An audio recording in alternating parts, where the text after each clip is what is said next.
දරුවනේ අද අපි බලමු බැච් ප්‍රොසෙසිං කියන්නේ මොකක්ද කියලා. මුලින්ම බැච් ප්‍රොසෙසිං කියන්නේ දත්ත හෝ කාර්යයන් එකතුවක් එකවර ප්‍රොසෙස් කිරීමයි. මෙහි රියල් ටයිම් ප්‍රොසෙසිං අවශ්‍ය නැහැ. දත්ත එකතු කරලා පසුව එකවර ප්‍රොසෙස් කරනවා. දැන් දීලා තියෙන උදාහරණ බලමු.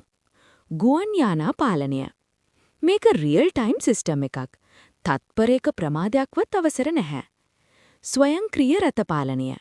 මේකත් රියල් ටයිම් ප්‍රොසෙසිං අවශ්‍ය ක්‍රියාවලියක්. ICU රෝගී නිරීක්ෂණය. මෙයත් රියල් ටයිම් මොනිටරිං සිස්ටම් එකක්. බැංකු ගිණුම් පාලනය. ගනුදෙනු රියල් ටයිම් අප්ඩේට් වෙන නිසා බැච් ප්‍රොසෙසිං නෙමෙයි. නමුත් වැටුප් ගණනය කිරීම බලමු.